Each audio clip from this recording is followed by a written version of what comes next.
नमस्कार साथियों, मैं मनीष भारती संस्कृति आईएएस प्लेटफॉर्म पर आपका स्वागत करता हूं। साथियों, जैसा कि आप जानते हैं कि लोकसभा चुनाव के मद्देनजर रखते हुए चुनावी दंगल कार्यक्रम में हम लोग चुनाव से संबंधित विभिन्न मुद्दों पर बात करते आए हैं।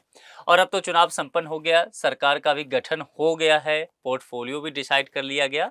कुछ अहम मुद्दे जो और हैं उस पर अब हम चर्चा करने वाले हैं, और ये जितने भी टॉपिक हैं कुछ ये आपके द्वारा ही सजेस्ट किए टॉपिक हैं। कल जो मैंने एक लेक्चर लिया था उसमें मैंने ये बताया था कि आपके क्षेत्र से जुड़े हुए जो भी मेंबर ऑफ पार्लियामेंट होंगे, निर्वाचित होकर के लोकसभा पहुंचे हैं, उनकी सैलरी कितनी मिलती है, उनको बाकी और क्या क्या सुविधा वगैरह दिया जाता है, आप लोगों ने ये पूछा था। तो कल मैं देख रहा था आप में से अधिकांशतः लोगों ने ये पूछा है कि सर, मेंबर ऑफ पार्लियामेंट का तो आपने बता दिया, जरा आप प्राइम मिनिस्टर का बता दीजिए कि प्राइम मिनिस्टर की तनख्वाह कितनी होती है, कितने महीने का वेतन पा जाते हैं ये, ठीक है। और इसके अलावा बाकी क्या क्या सुविधा दिया जाता है, प्राइम मिनिस्टर के कार्य को लेकर के भी बहुत बातें की जाती है। तो आज के इस लेक्चर में मेरे साथ कुछ देर आप बने रहिए। आपको वैसे क्या लगता है कि प्राइम मिनिस्टर का वेतन कितना होना चाहिए? जब तक मैं आगे बढ़ता हूं कमेंट बॉक्स में आप लिख करके बताइए। प्राइम मिनिस्टर के आवास के विषय में क्या क्या आप जानते हैं, किस आवास में रहते हैं? आपने यह भी सुना होगा कि प्रधानमंत्री जिस घर में रहते हैं उसमें एक बंकर बना हुआ है। चलिए उस पर भी मैं आपको बताऊंगा, विस्तार से सभी चीजों पर चर्चा कर लेंगे।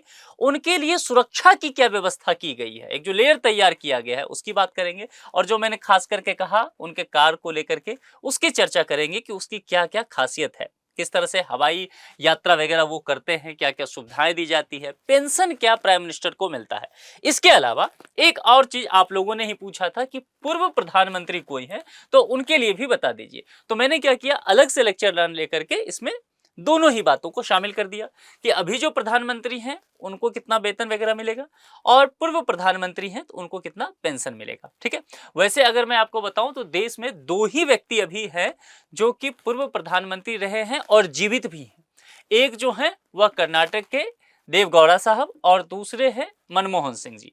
यही दो प्राइम मिनिस्टर हैं जो जीवित हैं, बाकी सभी का इंतकाल हो गया है। और एक जो मतलब पूर्व प्रधानमंत्री में, और एक तो नरेंद्र मोदी साहब प्रधानमंत्री अभी हैं ही। तो चलिए इसको विस्तार से जरा समझते हैं। और प्रधानमंत्री को कितना मिलता है वेतन, लिखिए कमेंट करके बताइए, अंदाजा तो लगाइए कि आपको क्या लगता है कि कितना वेतन पाते होंगे, ठीक है। और जब मैं आपको बताऊंगा कि कितना वेतन पाते हैं भारत के प्रधानमंत्री तो आप चौंक जाएंगे। आप में से शायद बहुत सारे लोग कहेंगे कि इससे ज्यादा पैकेज तो बाकी लोगों का है, हमारे फलाने भैया का है, फलाने जगह रहते हैं, या बहुत लोगों का खुद का पैकेज जो होगा उससे ज्यादा होगा, ठीक है। लेकिन फिर आखिर ऐसी क्या बातें हैं प्रधानमंत्री के पद में, इन सब चीजों को विस्तार से समझेंगे। सबसे पहले कुछ कानूनी पहलू को समझते हैं, तकनीकी पहलू के माध्यम से चलते हैं। प्रधानमंत्री होते कौन है, प्रधानमंत्री की क्या भूमिका होती है? देखिए प्रधानमंत्री जो है ना, उनको अलग से संविधान में कोई विशेष तरह का शक्ति नहीं दिया गया। आप कहेंगे क्या बातें कर रहे हैं, एक मिनिस्टर जो है जल संसाधन मंत्री मान लीजिए है, या दूसरा कोई भी मिनिस्टर, रेल मिनिस्टर मान लीजिए, और एक प्राइम मिनिस्टर, भाई दोनों में बहुत ज्यादा फर्क है। कहाँ मोदी जी, कहाँ ये, आप ऐसा कहेंगे। लेकिन हाँ, आप सही समझ रहे हैं, मैंने जो पहले कहा आपसे, मैं उसी बात पर अभी भी अडिग हूं। प्रधानमंत्री को लेकर के संविधान कोई बहुत बड़ी बातें नहीं करता हुआ नजर आता है, बातें करता हुआ नजर आता है, लेकिन जो मैंने कहा विशेष तौर पे बहुत सारी शक्तियां वगैरह जो कहेंगे आप, ऐसा नहीं है। दरअसल होता क्या है कि बाकी मंत्री के बराबर ही लगभग वो होते हैं, बाकी मंत्रियों में बस वो प्रधान होते हैं, और संविधान के कुछ अनुच्छेदों के माध्यम से उनको कुछ विशेष प्रकार की शक्ति दे दी गई है। अब जैसे मैं आपको बताता हूं, 75(a) को मैं आपको एक बार और भी मैंने समझाया था, शपथ ग्रहण जब हो रहा था तब मैंने बताया था, आज फिर से इसको बता देता हूं। अनुच्छेद 75(a) जो है वह यह कहता है कि राष्ट्रपति महोदया प्रधानमंत्री को शपथ दिलाएंगे। कोई भी व्यक्ति जो जीत करके आ गया है और समर्थन लेकर के आ गया है और साबित कर दिया अपना बहुमत, तो उस व्यक्ति को वह प्रधानमंत्री पद की शपथ दिला देंगे। साथ ही इसमें एक और बात कहा गया है, उस बात पर मैं आपका ध्यान दिलाना चाहूंगा, उससे क्लियर हो जाएगा। उसमें यह कहा गया है कि साथ ही राष्ट्रपति जो हैं वह बाकी मंत्रियों को भी शपथ दिलाएंगे। अब यहां बाकी मंत्रियों को शपथ दिलाएंगे एक टर्म एंड कंडीशन के साथ, बाकी मंत्रियों को शपथ दिलाएंगे प्रधानमंत्री की सलाह पर। ध्यान देना है, बस यही बात है उसमें, ठीक है। यह अनुच्छेद संविधान का 75 है। यानी कि एक व्यक्ति जो बहुमत हासिल कर लिया, नरेंद्र मोदी साहब के पर ये फॉर्मूला बिल्कुल फिट बैठता है। और इस बार जो गठबंधन की सरकार है, अब की बार गठबंधन की सरकार, इस पे तो बिल्कुल फिट बैठता है। कैसे, चलिए उदाहरण के तौर पर समझते हैं आसान भाषा में। हुआ क्या, चुनाव हुआ, 272 जो है वह जादुई आंकड़ा है, क्योंकि आप जानते हैं 543 लोकसभा का क्षेत्र है, मैक्सिमम 550 है, लेकिन अभी जो हमारे पास है एक्टिंग में 543 है। तो ये जादुई आंकड़ा हुआ, इतना आ जाएगा जिस पार्टी को, वो बहुमत प्राप्त कर लेगी। बीजेपी को इस बार 240 ही आया, यानी कि पूर्ण बहुमत में ये नहीं आ पाई। लेकिन बीजेपी की जो नेतृत्व में गठबंधन है उसको एनडीए कहा गया, ठीक है। इस एनडीए के बाकी घटक दल जैसे कि एक टीडीपी हो गया और एक जेडीयू हो गया, ये दोनों इसलिए मैं कह रहा हूं क्योंकि इनकी भूमिका ज्यादा इसमें होने वाली है।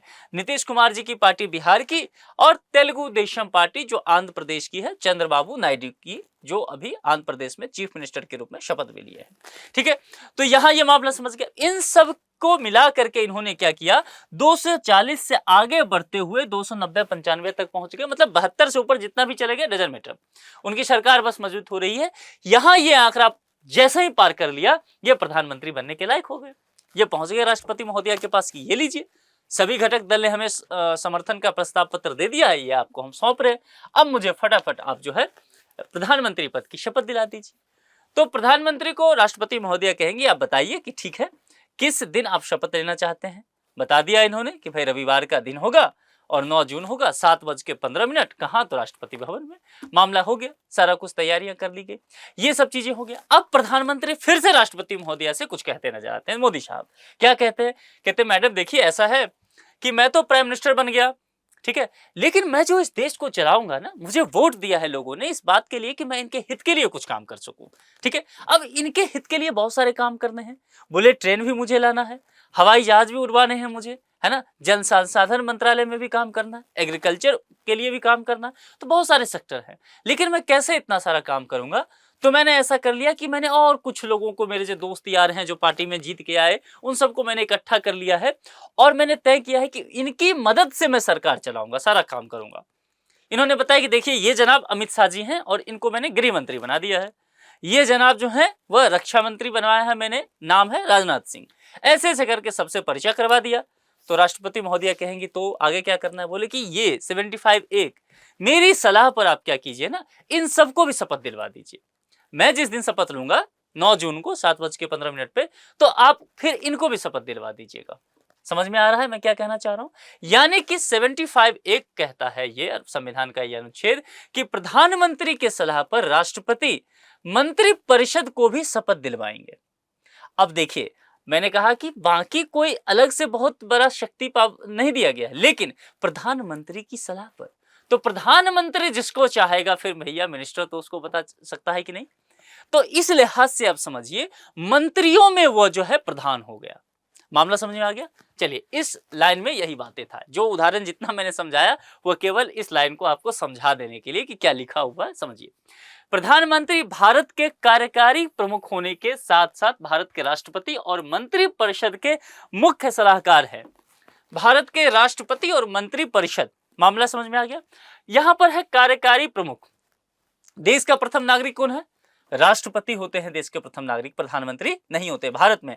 भारत लोकतांत्रिक देश तो है, लेकिन हमारा संविधान, हमारी प्रस्तावना स्पष्ट रूप से हमसे यह कहती है कि भारत एक गणतांत्रिक राष्ट्र है। तो जो राष्ट्र के प्रमुख होंगे वह भी चयनित किए जाएंगे, उनका भी निर्वाचन होगा, चुनाव से उन्हें भी गुजरना पड़ेगा। ये ब्रिटेन जैसा नहीं है कि क्राउन का शासन हो जाए, तो राष्ट्रपति का भी निर्वाचन होगा। इसलिए भारत गणतांत्रिक राष्ट्र होगा और भारत में जो प्रमुख होंगे, क्योंकि राष्ट्र के जो प्रमुख होंगे वो राष्ट्रपति हैं। राष्ट्रपति ही संविधान के संरक्षक हैं और व्याख्याकर्ता सुप्रीम कोर्ट है। लेकिन ध्यान देना है, यहां पर एक शब्द है राष्ट्रपति के मुख्य सलाहकार। तो राष्ट्रपति के पास जो शक्ति है, संवैधानिक शक्ति, संविधान ने ही इस तरह की व्यवस्था किया है कि उस शक्ति का वास्तविक प्रयोग कौन करेगा, प्रधानमंत्री। आप समझ रहे, हमारे संविधान निर्माता वाकई बहुत ही अव्वल दर्जे के बेहतरीन और समझदार व्यक्ति थे, बहुत ही समझदार व्यक्ति। उन्होंने इस तरह से संविधान को तैयार किया है कि कह सकते हैं कि आप शक्ति का पृथक्करण भी है और एक व्यक्ति की सर्वोच्चता कहीं नहीं रह गया है। मामला समझ में आ रहा है? यानी कि विकेंद्रीकरण पे उन्होंने ध्यान दिया है। तो जो राष्ट्रपति की शक्ति है उसके वास्तविक हकदार प्रधानमंत्री होंगे।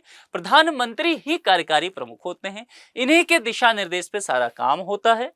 मामला समझ में आ गया? आगे बढ़ जाए तो प्रधानमंत्री पद का महत्व तो थोड़ा बहुत यहाँ पर समझ में आ गया होगा। अब आगे बढ़ जाते हैं। अब मैंने 75(1) आपको समझाया था, अब मैं आपको सीधे लेके के चलता हूं 75(6) क्या कहता है ये आर्टिकल। प्रधानमंत्री, ध्यान देना है, मंत्री के वेतन भत्ते संबंधी प्रावधानों को संसद द्वारा समय समय पर संशोधित करने की शक्ति प्राप्त है। क्यों? क्योंकि इन्फ्लेशन बढ़ेगा, महंगाई दर बढ़ेगा, है ना। आप अगर याद होगा 2002-3 ये सब समय आपको ध्यान हो, 5 इस सब के समय में मैं छोटा सा एक उदाहरण लेता हूँ। पार्ले जी बिस्किट को ले लीजिए, क्योंकि पार्ले जी इसीलिए कि घर घर में सबने खाया, हम सबने कभी ना कभी पार्ले जी बिस्किट तो खाया ही है। और जिनको चाय पीने की आदत हो अकेले या किन्हीं के साथ, तो फिर उनके लिए पार्ले जी तो भला कैसे भूल सकते हैं, चाय में डुबा करके। हाँ, तो यहाँ पर उस वक्त जो पार्ले जी आया करता था वह 3 रुपये में आया करता था, लेकिन समय के साथ ये बढ़ करके 5 रुपये में हो गया। ठीक है, यानी कि इन्फ्लेशन बढ़ा, जो पैसे रुपया जो है उसकी क्रय शक्ति धीरे धीरे कम हो रही है। तो इस हिसाब से जैसे जैसे इन्फ्लेशन बढ़ेगा, मुद्रास्फीति बढ़ेगी, महंगाई बढ़ गई, उस हिसाब से फिर वेतन भत्ता वगैरह में भी संशोधन तो करना पड़ेगा ना। तो यही काम किया जाता है, ये 75(6) कहता है। चलिए आगे बढ़ते हैं। भारतीय संविधान के अनुच्छेद 106 के अंतर्गत क्या होता है? तो प्रधानमंत्री को वेतन और भत्ता प्राप्त करने का अधिकार है। अनुच्छेद 106 इंपॉर्टेंट है, इसे चाहे तो नोट कर सकते हैं। केंद्रीय मंत्री परिषद के वेतन और भत्ते कैसे? तो मंत्री वेतन एवं भत्ता अधिनियम 1952 लाया गया था, इसके द्वारा ही ये सब चीजें निर्धारित होता है, वेतन भी और इसके अलावा जो बाकी भत्ता होता है ये सब भी इसके द्वारा दिया जाता है। अब चलते हैं, वो जो बड़ा प्रश्न था जिसको आप जानना चाह रहे थे कि प्रधानमंत्री को वेतन कितना मिलता है, महीने का तनख्वाह ये जनाब कितना पाते हैं कामकाज करने के लिए। जो प्राइम मिनिस्टर कहते हैं कि मैं केवल 3-4 घंटे सोता हूं, है ना, 18 से 20 घंटे काम करता हूं, इतना काम करते हैं, मेहनत करते हैं, तो भैया तनख्वाह कितना पाते हैं जानना तो चाहिए। चलिए ये आपके लिए यहाँ ये जानकारी है, 1.66 लाख पर मंथ, 1.66 लाख रुपया जो है पर महीने का मिल जाता है। यानी कि कह सकते हैं कि आप 1,66,000 रुपया इनको महीने का मिलता है, 1.5 लाख से कुछ ज्यादा, ऐसे मोटा मोटी समझ लीजिए। ठीक है, यानी कि बहुत बड़ा यहाँ पर इनका CTC नहीं है, पैकेज बहुत ज्यादा नहीं है इस पद में, आप समझ रहे हैं। तो आप कहेंगे भैया इतना कम, 20 घंटे काम करते हैं दिन में, 4 ही घंटे जनाब सोते हैं, 30 दिन जब देखो कहीं कहीं लगे रहते हैं, मीटिंग करते हैं, रैली करते हैं, आज कहाँ तो अमेरिका, कल कहाँ तो ब्रिटेन, इतना सब करने के बाद इतना ही रुपया? हाँ ये सही है, ये इतना ही वेतन प्राप्त करते हैं। अब आप में से बहुत सारे लोगों का जो सैलरी होगा, पैकेज होगा, इससे ज्यादा हो सकता है। किन किन लोगों का है कमेंट करके मुझे बताएं। या आपको वाकई लगता है कि ये कम सैलरी है, या हो सकता है मैं अधिक सोच रहा हूं, आपको लगता है कि ये वेतन कम है, या आपको लगता है ये ज्यादा है, कमेंट बॉक्स में अपने तर्क के साथ, ऐसे नहीं, तर्क के साथ आपको बताना पड़ेगा कि इनका वेतन यदि ज्यादा है, जो लोग ज्यादा के पक्ष में, तो क्यों है। अच्छा, कुछ लोग कहेंगे नहीं सर इनका वेतन कम है, जो प्रधानमंत्री के समर्थक हैं वो सब तो कहेंगे कम है, मोदी जी के समर्थक तो बहुत है इस देश में, तो वो कहेंगे वेतन कम है। बाकी प्रधानमंत्री का पता नहीं, मोदी जी बहुत काम करते हैं, इनका वेतन थोड़ा और बढ़ा दीजिए। तो अपने तर्क के साथ आप मुझे लिख करके ये बताइए। अच्छा, यहाँ पर देखिए, बेसिक मासिक वेतन जो है इन्हें 50,000 रुपया मिलता है। उसके अलावा जो है प्रति माह बेसिक वेतन से 30% जो है वेतन की कटौती हो जाती है। आप कहेंगे अरे यार एक तो इतना कम मिलता है प्रधानमंत्री के पद के हिसाब से, उसमें भी आप कह रहे हैं 30% कटौती। भैया इन्हीं के लिए है। क्यों? तो ये PF में, पेंशन और बीमा सहित समेकित निधि में स्थानांतरित कर दिया जाता है राशि। जैसे नौकरी पेशा लोगों के साथ भी तो होता है, कुछ पैसा कट जाता है उनका ना, मतलब हैंड में कुछ कम ही मिलता है जो सैलरी होता है उससे। प्रधानमंत्री को मिलने वाले भत्ते क्या क्या जरा देख लीजिए। कार्यालय और घरेलू खर्चों की सुविधा भत्ता, मैंने MP वाले में भी बताया था, कार्यालय और घरेलू खर्चों का भत्ता क्यों मिलता है, कितना मिलता है छोड़ दीजिए, क्यों मिलता है, आखिर इसकी वजह क्या है। देखिए, प्रधानमंत्री हैं, दुनिया भर के लोग उनसे मिलने आते हैं, मिनिस्टर्स मिलने जाते हैं, बिजनेसमैन के साथ वो मीटिंग करते हैं, दूसरे देश के राष्ट्राध्यक्षों के साथ वो मिलते जुलते हैं, उठते बैठते हैं। तो इनको बढ़िया सा एक कार्यालय तो चाहिए भैया, इतना तो दोगे ना, खटिया लगा के कहीं तो ये मीटिंग नहीं कर लेंगे पीपल के पेड़ के नीचे, है ना, चाय पे ही चर्चा करेंगे, लेकिन बढ़िया सा एक ऑफिस चाहिए चाय पर चर्चा करने के लिए। और घरेलू खर्चा भी तो है, प्राइम मिनिस्टर हैं तो उस हिसाब से उनका रहन सहन भी होगा। तो घरेलू खर्चों की ये सुविधा वगैरह है, इसके लिए ठीक ठाक भत्ता मिलता है। उसके बाद संसदीय भत्ता इनको मिल जाता है। कार्रवाई में जो शामिल होते हैं तो पर डे भी पैसा मिल जाता है, मतलब संसद का सत्र चल रहा हो तो उसमें मिल जाता है, ठीक है, पर डे के हिसाब से भत्ता मिलता है। आधिकारिक यात्रा हेतु दैनिक भत्ता भी मिलता है। मान लीजिए ऐसा हुआ कि प्राइम मिनिस्टर जो है जैसे कि G7 की मीटिंग में जाने वाले हैं, ऐसा सुनने में आ रहा है, तो G7 की मीटिंग में गए तो आधिकारिक यात्रा पर गए। मैं अभी अनुमान से बता रहा हूं आपको, ठीक है। मान लीजिए 5 दिन की आधिकारिक यात्रा पर जाते हैं, तो ये 5 दिन के लिए इनको जो है यात्रा के लिए दैनिक भत्ता भी मिलेगा। मतलब जो महीने का सैलरी मिल रहा है वो तो मिलेगा ही, जो इनके कार्यालय का भत्ता मिल रहा है वह भी मिलेगा, इसके अलावा घरेलू खर्चा का जो मिल रहा है वो भी मिलेगा, लेकिन यात्रा भत्ता ये अलग से है इनका, ठीक है। और संसदीय भत्ता भी इसमें शामिल, अलग से संसदीय भत्ता भी संसद सत्र चलते वक्त मिलेगा। अब जो एक सबसे महत्वपूर्ण प्रश्न आता है, मतलब मेरा ये बहुत इंटरेस्टिंग रहता है, सैलरी से अधिक मेरा इंटरेस्ट इधर रहता है, ठीक है, क्योंकि मैं कई बार इस एरिया में घूमने जाते रहता हूं तो मेरे नजर जो है यहाँ पर रहता है। अब देखिए क्यों मैं ऐसा कह रहा हूं, प्रधानमंत्री रहते कहाँ हैं। कभी आप दिल्ली आए तो आप दिल्ली जा करके, दिल्ली जब आते हैं तो घूमने जाया कीजिए इस एरिया में, हालांकि बहुत पास तक नहीं जाने देगा आपको, लेकिन फिर भी आप जा सकते हैं, ठीक है। और एक हिस्से को तो अब प्रधानमंत्री संग्रहालय बना दिया गया है, एक हिस्से को तो आप वहां तक तो जा ही सकते हैं वो घूमने के लिए उस पोर्शन पर, ठीक है। अब इसकी विशेषता, प्रधानमंत्री के घर की क्या विशेषता है, आवास की क्या विशेषता है, जरा मैं डिटेल से बताऊंगा, थोड़ा आराम से बताता हूँ। ये सब लेक्चर जो है ना, ये सब वीडियो यूट्यूब पे बहुत ज़्यादा आपको मिलेगा नहीं, इसलिए मैं चाहता हूँ कि थोड़ी सी ढंग से जानकारी दे दूँ। आप थोड़ा हो सकता है वक्त लगे, लेकिन ठहर के सुनिए, आपको सब कुछ पता चल जाएगा। अन्य लाभ क्या है, आधिकारिक निवास और सुरक्षा दिया जाएगा। अब चलिए आधिकारिक निवास को थोड़ा बेहतरीन ढंग से समझते हैं। ये आधिकारिक निवास जो है ना, ये बिल्कुल इनको मुफ्त दिया जाता है दिल्ली में, ठीक है। देश की राजधानी दिल्ली है तो यहीं से कार्य करते हैं, तो इसलिए यहीं पर भी ये मुफ्त दिया जाता है। और सुरक्षा, प्रधानमंत्री के सुरक्षा के प्रश्न तो है। चलिए अब यहाँ पर देखते हैं प्राइम मिनिस्टर रेसिडेंस के विषय में, जरा डिटेल से समझते हैं। 7 race course road is the PM's official residence and main work place, ठीक है। 7 रेस कोर्स की बात की गई है, ये जो 7 रेस कोर्स रोड है उसकी बात हम करते हैं, ठीक है। अब यहां पर समझ लीजिए, यह जो है 12 एकड़ में फैला हुआ है, ये पूरा इनका अगर आप कैंपस देखेंगे तो 12 एकड़ में है। इसके अलावा इसमें कई सारे बंगलो हैं, बड़े बड़े बंगलो हैं, और इसमें टोटल अगर मैं आपको बताऊं तो 5 बंगलो है। मैंने थोड़ा बाहर से देखा है, मुझे कभी अंदर जाने का मौका नहीं मिला है, लेकिन मेरी जिज्ञासा रहती है तो मैं बाहर से ये सब देखा हूँ थोड़ा बहुत, तो मैं अपने व्यक्तिगत अनुभव के आधार पर भी थोड़ा बहुत आपको बता सकता हूँ। पर इसी बाउंड्री रहती है लगा हुआ, ताकि बाहर से कोई ट्रक से मारना चाहे या मतलब असुरक्षा के दृष्टिकोण से अगर कोई भी कुछ गलत काम करना चाहता है तो नहीं कर पाएगा, पूरी तरह से चाक चौबंद बढ़िया रहा है इनका। और 12 एकड़ का इसमें होता है, इसमें कई बंगलो है। लेकिन अब देखिए इसमें क्या होता है, जैसे मैंने कहा ना 7 रेस कोर्स रोड है, ये दिल्ली में है, ठीक है। लुटियंस जोन्स वाला एरिया है, कई बार आप सुनते होंगे लुटियंस जोन्स न्यूज़पेपर वगैरह में, समाचार में, तो वही वाला हिस्से की बात कर रहा हूं। इसमें 5 लुटियंस दिल्ली बंगलो जाएगा, और क्या क्या, तो रेसिडेंस कम ऑफिस इसमें होगा, यानी कि प्राइम मिनिस्टर का इसमें ऑफिस भी एक दिया जाता है, आवास पे ही रहता है।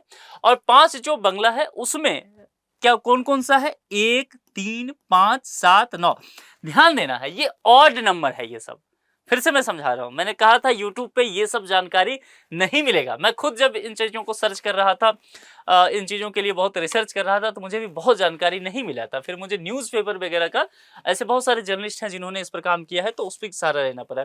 ये ऑड नंबर में रहेगा, यानी कि ये देखिए यहाँ पर 5 बंगलोज जो है, तो 1 3 5, अब 5 के बाद 7 और 9, तो ये सारे विषम संख्या है। और आपको 2 नहीं दिखा होगा इसमें, नहीं है ना, 4 नहीं दिखा होगा, 6 नहीं दिखा होगा, इवन नंबर नहीं, सम संख्या नहीं लिखा होगा, ये चीजें हैं यहाँ पर, ठीक है। अब इसकी वजह क्या है, ये कहीं से आपको ढूंढना पड़ेगा, और मुझे कमेंट बॉक्स में बताइए कि ऐसा क्यों है कि प्रधानमंत्री के लिए जो ये 5 बंगला है, इसमें इसका नंबर जो है वो ऑड ही है, इवन नहीं है। कमेंट बॉक्स में लिख करके बताइए। राजीव गांधी ऐसे पहले प्रधानमंत्री रहे जो रेस कोर्स में जाकर के ठहरने वाले रहे हैं, और ये जो है 1984 में इसकी शुरुआत हुई। इंदिरा गांधी जी का इंतकाल जब हुआ उसके बाद की बात यह है। अब यहाँ पर थोड़ा सा समझते हैं, प्रधानमंत्री यहाँ रहते हैं, बहुत सारे इंटरव्यू वगैरह में इसका तो आपने तस्वीर जरूर देखा होगा, बहुत सारे बिल गेट्स के साथ भी जब इंटरव्यू ले रहे थे ये, बहुत गौर से देखिएगा उस इंटरव्यू में ये दिखता है, ये तस्वीर आपको दिख जाएगा, ठीक है। यहाँ पर ये फिर बहुत सारे पॉलिटिकल मीटिंग्स वगैरह करते रहते हैं। आपको मैं प्राइम मिनिस्टर मनमोहन सिंह जी की बात बताता हूँ। मनमोहन सिंह जी जो थे वो 3 RCR में रहते थे, यानी कि 3 रेस कोर्स रोड पे रहते थे मनमोहन सिंह। उनका वहीं पर क्वार्टर था और विजिटर्स वगैरह उनको जब आता था कोई गेस्ट वगैरह मिलने के लिए, तो वो जो है वो 5 RCR में रहा करते थे, ठीक है। मैंने कहा ना कि 5 बंगलो है, तो एक में रहेंगे, एक में एसपीजी का सुरक्षा होगा, एक में उनका गैलरी होगा, एक में ऑफिस होगा, एक में विजिटर के साथ मिलेंगे, तो पूरा एक जो है पूरा फैला हुआ एक तरह से आप कह सकते हैं साम्राज्य होता है। 12 एकड़ का है, तो अपने आप में बहुत बड़ा जगह ये होता है। तो मनमोहन सिंह जी 3 RCR में। लेकिन जब नरेंद्र मोदी साहब यहाँ पर बन जाते हैं प्राइम मिनिस्टर, तो वो एक काम करते हैं कि 3 RCR से अपना जो आधिकारिक उनका आवास है वो शिफ्ट करा लेते हैं, वो चेंज करा लेते हैं, और वो कहाँ पहुंच जाते हैं, 5 RCR में पहुंच जाते हैं। उसी 5 में से एक में वो 5 RCR में चले जाते हैं। और 9 RCR जो है वह 9 RCR अब एसपीजी को ऑफिस के रूप में दे दिया गया है, क्योंकि एसपीजी प्राइम मिनिस्टर के सुरक्षा के लिए सारा चाक चौबंद वहीं पर करता है, तो ये अब उसके पास ऑफिस में है। और यहाँ पर मैंने कहा कि बहुत सारे मतलब कंक्रीट वॉल बनाया गया है। बाहर से तो देख ही सकते हैं, जाके दूर से थोड़ा देखने को मिल जाएगा। तो कंक्रीट वॉल बहुत मजबूत तौर पे बनाया गया है, चारों तरफ से सुरक्षा चाक चौबंद है, ताकि जो गाड़ी वगैरह है वो बहुत नजदीक तक वहां रोड पर नहीं पहुंच सके और किसी तरह का खतरा ना हो पाए, ठीक है। अब एक इंटरेस्टिंग फैक्ट जो मुझे बहुत पसंद है बताने के लिए, जब भी मैं प्राइम मिनिस्टर के आवास वगैरह की पढ़ता हूं तो मैं इसके बारे में पढ़ना ज्यादा पसंद करता हूं। 7 RCR मैंने बता दिया, 3 RCR में मनमोहन सिंह जी रहा करते थे, और अभी prime minister Narendra Modi 5 RCR में चलेंगे। 9 RCR किसके लिए है, जो कि आपके ये जो सिक्योरिटी वाले होते हैं एसपीजी, उनको दे दिया गया ऑफिस वगैरह के लिए। मीटिंग वगैरह जो है वो 5 RCR में चला करता है। अब 7 RCR की मैं बात करता हूँ। 7 RCR क्या है, देखिए 7 RCR जो है ना, इसको लेकर के बहुत तरह के मिथक भी हैं। अगर आप यूट्यूब पे या बहुत सारे जो ऐसे जर्नलिस्ट हैं जो इंटरनल सिक्योरिटी पे काम करते हैं, बहुत एक्सपर्ट लोग, उनसे जब आप बात करेंगे और उनके व्यक्तिगत अनुभव से, तब आपको ये चीज पता चल पाएगा, नहीं तो बहुत जानकारी मीडिया में इसके विषय में नहीं है। देखिए 7 RCR है ना, इसमें क्या होता है कि ये जो है बहुत ज्यादा सुरक्षित माना जाता है ये एरिया, ये बंगलो। और इसमें क्या होता है कि ये एयरपोर्ट से डायरेक्ट कनेक्टेड होता है।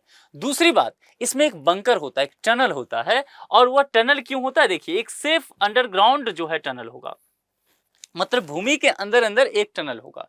अगर मान लीजिए किसी भी तरह का खतरा महसूस होता है प्रधानमंत्री को, तो मैंने कहा 9 RCR में एसपीजी का ऑफिस है, एसपीजी पूरे रहेंगे। ये क्या करेंगे, प्राइम मिनिस्टर को 5 RCR से, चूंकि अब ये 5 RCR में रह रहे हैं, ठीक है, तो 5 RCR से, 5 RCR में पहले गेस्ट रूम हुआ करता था मनमोहन सिंह जी का, तो ये यहां पर 5 RCR से सीधे इनको लेकर के पहुंच जाएंगे कहां पर, 7 RCR में। ये सब उसी के अंदर कैंपस की बात कर रहा हूं, अलग अलग नहीं है, 7 RCR में। और 7 RCR जो है उसके अंदर ग्राउंड एक टनल होता है, उस टनल के माध्यम से सीधे इनको बाहर निकाल दिया जाएगा प्राइम मिनिस्टर को। और ये पूरे इस तरह से बना हुआ है, इतना सुरक्षित है, कितनी भी बम्बार्डिंग ऊपर से किया जाए, ड्रोन से अटैक किया जाए, मिसाइल मारा जाए, कुछ नहीं होगा, पूरी तरह से सुरक्षित एरिया। इसलिए मैंने कहा कि 7 RCR पर मेरी नजर रहती है, मेरा दिलचस्पी इसको लेकर के रहता है। ये बहुत ही ज्यादा जो है आपको कह सकते हैं सुरक्षित एरिया है। यहाँ पर बहुत सारे लोग अलग अलग तरह की चीजें कहते हैं। मैंने कुछ जो सीनियर जर्नलिस्ट थे उनसे कई बार इसको लेकर के बातें किया, वो कहते थे कि जो यहाँ पर हेलीकॉप्टर तक उतरने की व्यवस्था है, और प्राइम मिनिस्टर पर अगर किसी तरह का अटैक होता है, इस कंडीशन में क्या है कि वो यहाँ पर 7 RCR का जो टनल है उसके माध्यम से सीधे अंडरग्राउंड उन्हें निकाल करके हेलीकॉप्टर के माध्यम से बाहर उन्हें शिफ्ट कर दिया जाता है। कुछ जो इंटरनल सिक्योरिटी को लेकर के बात करने वाले जर्नलिस्ट हैं, तो जब मैं पढ़ता था तो उनसे मेरी एक बार दो बार बात हुई थी, तो उनको मैंने इस चीज के लिए पूछा था कि सर इस चीज को लेकर के थोड़ा सा विस्तार से आप समझाइए कि और बाकी क्या क्या चीजें इस पे है। तो उनका ये कहना था कि हालांकि इसमें देखिए कई लोगों का अलग अलग डिबेट है, ठीक है, लेकिन कुछ लोग जो मानते हैं उनका ये कहना था कि ये जो है आसपास के बंगलों से भी कनेक्टेड है, ये जो टनल है इसकी बात की गई है, और आसपास के बंगले से जो कनेक्टेड है, तो प्राइम मिनिस्टर आवास के ठीक आसपास के बंगला देखेंगे तो कई बार जो, हालांकि पहले नहीं था, बाद में फिर शिफ्ट हुआ, राजनाथ सिंह जी का बंगला है, तो कई बार क्या है डिफेंस मिनिस्टर का या होम मिनिस्टर का बंगलो अगर वहां पर है तो उससे कनेक्टेड होगा, तो इन्हें सेफ्टी के साथ जो है वहां तक शिफ्ट कर दिया जाएगा प्राइम मिनिस्टर। तो ये पूरी तरह से आप समझ सकते हैं एक अलग दुनिया है। ये जो आवास की बात की गई, राष्ट्रपति भवन भी है। राष्ट्रपति भवन में तो कई बार आप घूमने भी जा सकते हैं, जो अमृत उद्यान है, मैं भी कई बार गया हूँ, आप भी जा सकते हैं। वहाँ पर आप टिकट लेके जा सकते हैं, पास मिल जाए तो आप दरबार भवन वगैरह घूम सकते हैं। मैं घूम चुका हूँ, बहुत शानदार जगह है। लेकिन प्रधानमंत्री आवास घूमने नहीं जा सकते आप। कई बार मैंने कोशिश किया है कि यहाँ तक पहुँचा जाए घूमने फिरने, लेकिन मुझे तो अभी तक मौका नहीं मिला है। तो आप कभी कोशिश कीजिए और यहाँ तक पहुँचने का मौका मिले तो फिर बहुत अच्छी बात है। आप में से गलती से भी कोई आदमी पहुँचे होंगे तो कमेंट बॉक्स में लिख करके मुझे बताइए कि इसके विषय में आपको क्या विशेष जानकारी है। और मैंने पहले भी कहा कि मेरा इंटरेस्ट जो है 7 आरसीआर के विषय में विशेष तौर पर जानने के का है, तो उसके विषय में कुछ जानकारी है तो बताइए। चलिए अब आगे बढ़ते हैं, परिवहन की बात करते हैं। प्राइम मिनिस्टर चलते कैसे हैं? चलते कैसे हैं मतलब गाड़ी के माध्यम से और हवाई यात्रा की बात कर रहा हूँ। तो परिवहन सुविधाएं में देखेंगे तो एयर इंडिया में जो है, एयर इंडिया वन स्पेशल जहाज इनके लिए है, ठीक है। कहीं भी जाएंगे तो इस जहाज के माध्यम से ये जाते हैं। बहुत ही कंफर्टेबल माना जाता है, बहुत ही सुरक्षित माना जाता है। कई सारे लोग, पूरा आप कह सकते हैं इनके साथ चौबंद सुरक्षा दल, कई मिनिस्टर्स इसमें आ जाते हैं। अगर ये फिर कार्ड से चलेंगे हवाई यात्रा के बाद, तो मर्सिडीज बेंज का जो सीरीज है S650 ये वाला, तो ये गाड़ी इनके लिए दिया गया है, ठीक है। पिछले 1-2 साल पहले मुझे लगता है ये इनके काफिला में शामिल किया गया था। इसकी खासियत ये है कि AK-47 से भी अगर इस पर अटैक किया जाए ना, फायरिंग किया जाए जबरदस्त तरीके से, तब भी कुछ नहीं बिगड़ेगा। आराम से प्राइम मिनिस्टर जो है सीट बेल्ट लगा करके मुस्कुराते हुए अंदर में बैठे रह सकते हैं, कुछ नहीं होने वाला है। इतनी पूरी तरह से आप समझ सकते हैं, बुलेट प्रूफ है तो सुरक्षित है। उसके बाद एक और चीज आप कहेंगे, चलिए AK-47 से अटैक किया गया, कुछ नहीं हुआ, बम से धमाका कर दिया जाए, निश्चिंत रहिए, बम से धमाका होगा तब भी इस गाड़ी को कुछ नहीं बिगड़ेगा, पूरी तरह से सुरक्षित है। फिर एक आप हॉलीवुड के फिल्म देखते होंगे, उसमें एक तरह के दिखाते होंगे कई फिल्मों में, गैस से अटैक होता है, लेजर अटैक, गैस से अटैक होता है। ये गाड़ी इस मामले में भी सुरक्षित है, कुछ नहीं होने वाला इस गाड़ी को पूरी तरह से। उसके बाद कई जगह आप देखेंगे कि एक्सीडेंट वगैरह होता है फिल्मों में, तो क्या करेंगे, कोई गाड़ी कहीं जा रहा है तो कील लगा देंगे ऐसे, है ना, ऐसे कील लगा देंगे, गाड़ी को रोकना है। अब मान लीजिए प्रधानमंत्री का काफिला चल रहा है और कुछ बदमाश लोग जो हैं, टेररिस्ट हैं, नक्सलवादी हैं, उनको लगता है कि इनके काफिलों को कुछ डिस्टर्ब करना है, और खास करके प्राइम मिनिस्टर का गाड़ी है तो आज अलग से ही दिख जाएगा, तो इस गाड़ी को क्षति पहुंचाना है, ठीक है। तो ये क्या करेंगे, कील लगा देंगे रोड पे, और जैसे ही आएगा कील ऊपर आ जाएगा। मान लीजिए ऐसा करते हैं ये, तो आप कहेंगे सर इसके टायर में तो ये कील, और कील बहुत पावरफुल है, ठीक है, इसके टायर को पंचर कर देगा। एक तो बहुत असर पड़ेगा नहीं इसके टायर पे, ठीक है। मान लेते हैं कि ये टायर पंचर हो गया, मान लेते हैं कि बिल्कुल पंचर हो गया, और ये जो सर्कल में है, ये टायर जो सर्कल में है वो बिल्कुल फ्लैट हो गया, ऐसे मान लीजिए, ऐसे हो गया। जैसे कि अगर आप टैंक देखे होंगे तो टैंक में रहता है, टैंक में व्हील होता है, इस तरह से व्हील होगा और इस तरह से ऐसे बना रहता है टैंक। कभी अगर आपने देखा होगा, मैंने अपने इंजीनियरिंग कॉलेज के दिनों में इस पर प्रोजेक्ट किया था तो मुझे आइडिया है थोड़ा। तो इस पे अगर आप देखेंगे ये वाला हिस्सा अगर ऐसा भी हो जाता है, ये यानी कि सर्कल में ना रह करके ये इस तरह से हो जाएगा, तब क्या ये गाड़ी चल पाएगा? पूरी तरह से टायर जो है पंचर हो गया, चिथरे पथरे हो गए। ध्यान रखिए, इसके बावजूद भी ये गाड़ी पूरी रफ्तार से चल सकता है, बिल्कुल कोई चिंता करने की बात है ही नहीं, ठीक है।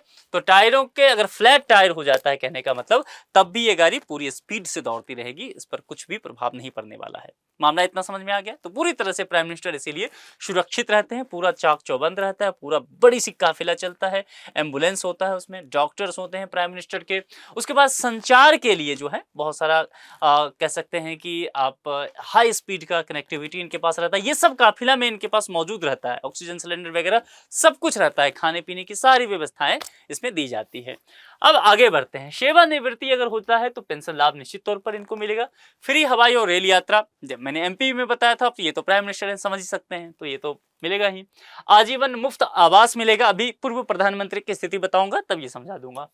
निःशुल्क चिकित्सा सहायता मिलेगा, 5 वर्ष तक ऑफिस का पूरा खर्चा भी इनको मिलेगा, आजीवन मुफ्त बिजली और पानी की सुविधाएं भी मिलेगी। ये सब पेंशन के तौर पे, और पेंशन के साथ मतलब सेवानिवृत्त हो गए, रिटायर हो गए तो मिलेगा। सुविधाओं की बात करें तो आवास में प्रधानमंत्री को नई दिल्ली 7 लोक कल्याण मार्ग पर स्थित अधिकारी निवास स्थान मिलता है, हमने डिटेल से देखा। यह निवास बड़ा परिसर है जहाँ प्रधानमंत्री और उनके परिवार के रहने हेतु आवश्यक सारी सुख सुविधाएं मौजूद हैं, बात कर चुके हैं। यातायात, प्रधानमंत्री को देश और विदेश में यात्रा के लिए विशेष विमान और हेलीकॉप्टर की सुविधा उपलब्ध होती है, ओके। एक विशेष काफिला होता है, अभी मैंने चर्चा किया था, जिसमें सुरक्षा और सुविधा का पूरा ध्यान रखा जाता है। सुरक्षा की बात करते हैं, प्रधानमंत्री को विशेष सुरक्षा प्रदान की जाती है, जिसमें विशेष सुरक्षा दल यानी कि एसपीजी उनकी सुरक्षा के लिए हर समय तैयार रहता है। जरा प्रधानमंत्री की सुरक्षा की बात है तो थोड़ा सा डिटेल से और देख लेते हैं। सुरक्षा में एसपीजी की तो मैंने बात किया, लेकिन अन्य एजेंसियां कौन रहती है? देखिए, आईबी के बारे में आपने सुना होगा कि फलाने ऑपरेशन को डील करने के लिए इंटेलिजेंस का इनपुट था, इसके बावजूद भी ये अटैक हो गया, मुंबई अटैक वगैरह के बारे में ये कहा गया। ये जो इंटेलिजेंस ब्यूरो होता है, इसी को आईबी कहा जाता है। खुफिया जानकारी और जो चीजें होता है, सुरक्षा के इनपुट्स होता है, ये प्रदान करता है, इसका ये काम है, ठीक है। और राष्ट्रीय सुरक्षा गार्ड यानी कि एनएसजी की बात करें तो विशेष स्थितियों में ये प्राइम मिनिस्टर को सुरक्षा प्रदान करता है। और सीआरपीएफ और सीआईएसएफ विशेष आयोजन और यात्राओं के दौरान सुरक्षा में ये सहयोग करेंगे। इसके अलावा राज्य और स्थानीय पुलिस, किसी राज्य में जाएंगे तो वहां पर उसकी जो स्थानीय पुलिस द्वारा आवश्यकता अनुसार सुरक्षा प्रदान करने में सहयोग किया जाएगा। लेकिन अगर जान लीजिए स्थानीय पुलिस है और ये यहाँ पर एनएसजी है या एसपीजी जो इनके मेन में है, अगर ये चाहे ना तो इसकी भी क्लास लगा देता है। आपको अगर ध्यान हो तो मैं एक वीडियो देख रहा था जिसमें प्राइम मिनिस्टर जो है जाते हैं वाराणसी, इनका संसदीय क्षेत्र है, वहां पर यात्रा पे जाते हैं। आपने अभी हाल ही में दिखा होगा, चुनाव से पहले एक महिला के यहाँ चाय पीने जाते हैं, गपशप हुआ था, वीडियो वायरल हुआ था। तो जब वहां पर जाते हैं तो पूरी तरह से पहले से व्यवस्था तैयार कर दिया गया था और वहां पर एक बड़े पुलिस के अधिकारी थे, आईपीएस ऑफिसर थे, वो ऐसे करके खड़े थे और प्राइम मिनिस्टर यहाँ से गुजर रहे हैं, एसपीजी जो है बैग लेके साथ में चल रहा है और ये जरा सा मूव कर गए। ये इधर आईपीएस साहब जो थे, ध्यान नहीं रहा होगा शायद उनको, प्रोटोकॉल था लेकिन प्रोटोकॉल कई बार ध्यान नहीं रहता, वो जरा सा इधर मूव कर गए। वो यहाँ से एसपीजी जो है तुरंत 7 फीट का आदमी वहां से दौड़ करके यहाँ आया और सीधा इसको डांटा, क्या क्या कर रहे हो। आईपीएस ऑफिसर है, एसपीजी रैंक में बड़ा नहीं होता है, ध्यान देना है, वो कई बार बहुत छोटे रैंक का ऑफिसर होता है, समझ रहे हैं। एसपीजी में जो लोग रहते हैं कई बार साधारण पुलिस वाले होते हैं, उनकी चयन की अलग प्रक्रिया होती है। आईपीएस का रैंक बहुत बड़ा रैंक है देश में, लेकिन वो आता है और सीधा इनकी फटकार लगाता है, क्लास ले लेता है कि हिलना भी नहीं है, ये हिलने डुलने का काम हमारा है। अब समझ रहे हैं। तो स्थानीय पुलिस जो है राज्य की, वह अगर जरूरत पड़ेगा आवश्यकता अनुसार तो ये अलग से सपोर्ट सिस्टम के रूप में काम करेंगे। सीआरपीएफ सीआईएसएफ जो है विशेष आयोजन और यात्राओं का ध्यान रखेंगे। राष्ट्रीय सुरक्षा गार्ड एनएसजी जो है, अगर विशेष स्थिति किसी भी तरह का उत्पन्न हो जाता है तो इनको तैयार रहना है। आईबी पहले से इनपुट देते रहेगा सुरक्षा खतरा वगैरह को लेकर के, और सब चीज करने के लिए एसपीजी तो है ही।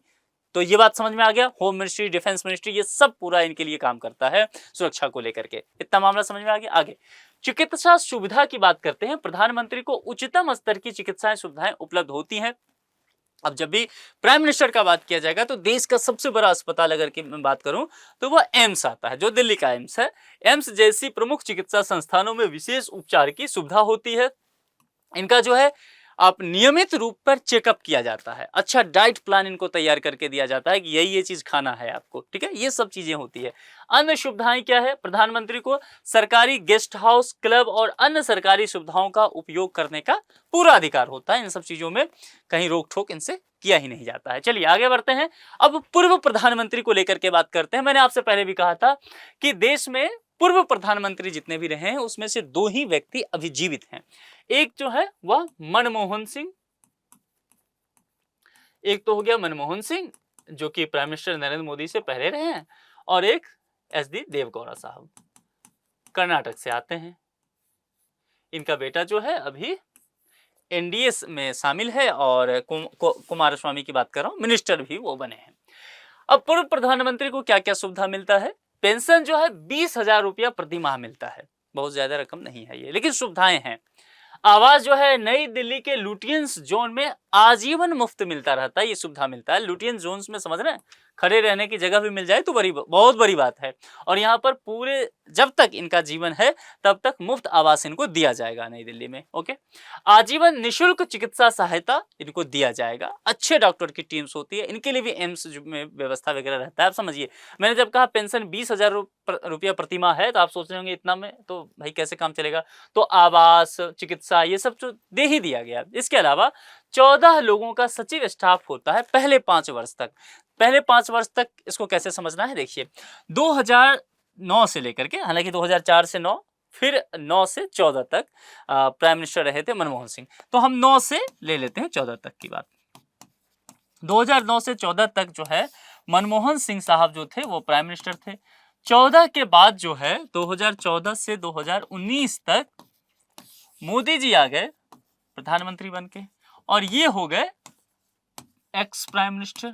ठीक है, तो इनको इस 5 साल के लिए, अब ये प्रधानमंत्री नहीं है, पूर्व प्रधानमंत्री है, लेकिन तो इस 5 साल के लिए 14 से 19 तक कुछ अलग तरह की सुविधाएं दी जाएगी। वो सुविधाएं क्या है कि 14 लोगों का इनका सचिव का स्टाफ दिया जाएगा पहले 5 वर्ष हटने के बाद। ठीक है, और 5 वर्ष के बाद क्या होगा, यानी कि 19 तक का इनका मामला खत्म हो गया। अब 19 से 24 और उसके बाद का मामला क्या है कि एक निजी सहायक और एक चपरासी कार्यालय खर्च के लिए सालाना 6,000 रुपया इनको दिया जाएगा, सालाना 6,000 रुपया। घरेलू स्तर के हवाई टिकट पर वर्ष जो है एग्जीक्यूटिव क्लास में इनको मिल जाएगा। फ्री रेल यात्रा है, ये जहां जाना चाहे फ्री रेल यात्रा है। 1 वर्ष तक एसपीजी सुरक्षा इनको मिलेगा। जाहिर सी बात है, प्राइम मिनिस्टर पद से हटे हैं, सुरक्षा के दृष्टिकोण से महत्वपूर्ण इनका पद है, तो 1 वर्ष तक एसपीजी की सुरक्षा।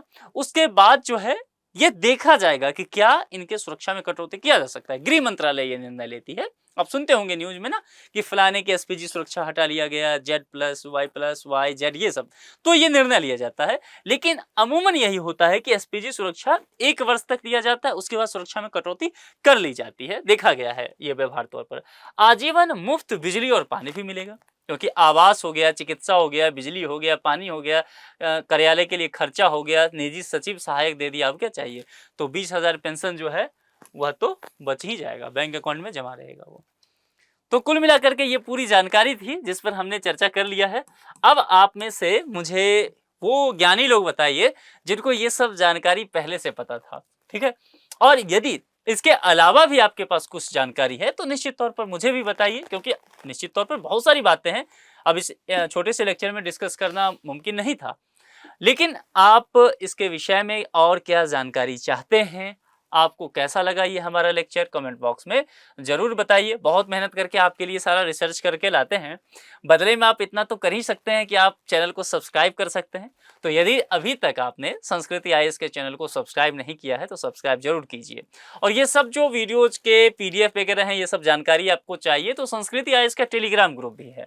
इसी वीडियो के आप देखेंगे नीचे चले जाइए डिस्क्रिप्शन बॉक्स में, वहां क्या है टेलीग्राम चैनल का, संस्कृति आईएएस का वो लिंक दिया गया है। उस लिंक को चटकाना है, क्लिक करना है, सीधे पहुंच जाएंगे टेलीग्राम पेज पे। आपका जो टेलीग्राम का ऐप रहेगा वहां पर ज्वाइन का ऑप्शन आएगा, उसको ज्वाइन कर लीजिएगा। ये सारा PDF आपको मिल जाएगा। मैं जितने भी लेक्चर लेता हूँ सब वहां पर निःशुल्क मिल जाएगा आपको। ठीक है, तो ज्यादा परेशान इसके लिए नहीं होना है। कमेंट बॉक्स में मुझे ये भी बताइए कि किसी और बिंदु पर आपको कोई लेक्चर चाहिए तो मैं कोशिश करूंगा कि उस पर तैयार करके हम आपसे बात करें।